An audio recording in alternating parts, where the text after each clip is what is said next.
Hi everyone, my name is Melissa van Dijk, and in today's video I want to talk about something that's been on my mind for a while now.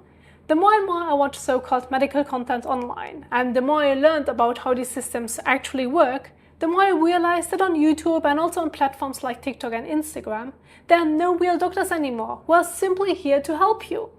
And I don't mean that in a negative or angry way. I'm actually convinced that most people don't have bad intentions.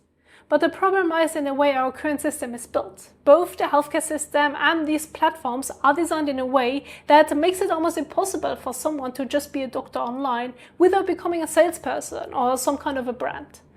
And I think it's really important to talk about that, so that you understand how this works and can make more informed decisions. Okay, so let's start with what I like to call the illusion of expertise. When we watch someone online, especially someone in a doctor's coat, it immediately feels safe.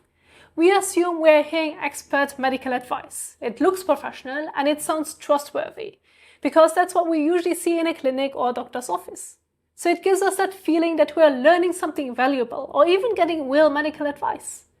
While it sounds like the perfect world, the truth is that platforms like YouTube, TikTok and Instagram don't reward expertise. They reward attention, catchy titles and consistent posting.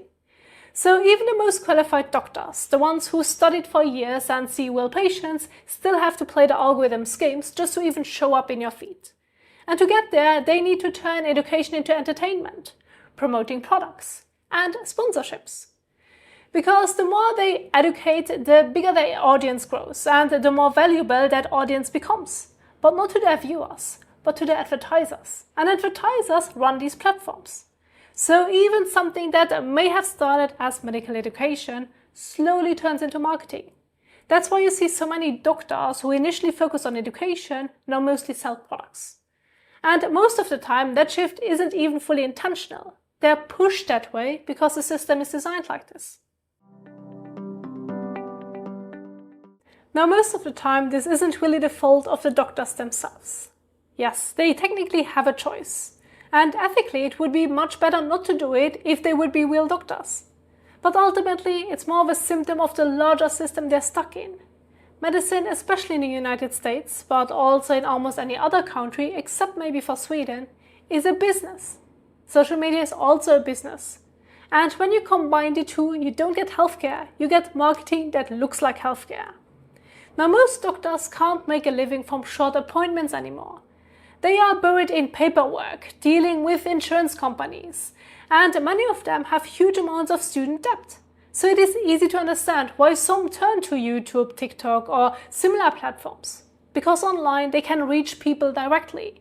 And for some it even becomes a way to make a decent living, or even a better living as they could have ever done by being a real doctor. And once your income depends on views and engagement instead of patients' outcomes, your priorities start to shift, even if you don't notice it right away. Views, clicks, and product links become part of the job. And at that point, medicine starts to blend with branding. So for the viewer, it all feels reassuring at first. You feel like you're learning, you're hearing from experts, and you're taking control of your health. But the deeper cost is easy to miss. Instead of becoming more informed viewers, you slowly become better consumers. The content looks scientific, but it's designed to keep you watching and buying. And real medicine doesn't really work like that. It is slow, it's uncertain, and it's definitely not perfect. But the thing is that this kind of honesty doesn't fit neatly into a polished 10-minute video with affiliate links underneath. And yes, now the videos are often 20 minutes long, but that doesn't really mean they're more educational. It just means the algorithm changed and creators had to adapt. So you might think you're getting more, but you're just getting more of the same, or simply more products, so essentially more things to consume. So while it might feel like you're learning, you might actually be moving further away from real care. So to sum it all up, if a doctor on YouTube isn't being paid by patients, they are being paid by someone else. And whoever pays will always influence the message. There's nothing wrong with doctors sharing knowledge online. It can start good conversations. But it's important to remember what platforms like YouTube, TikTok and Instagram really are. A marketplace, not a clinic or a doctor's office. The real doctor you need isn't posting every week and definitely not every day. They are in a clinic listening to people and too busy helping them to film it. So next time you watch a doctor online, pause for a moment and ask yourself, is this meant to educate me or to sell to me? Once you start asking that question, you begin to see the difference everywhere. And when you do, you realize that real care doesn't need all the noise.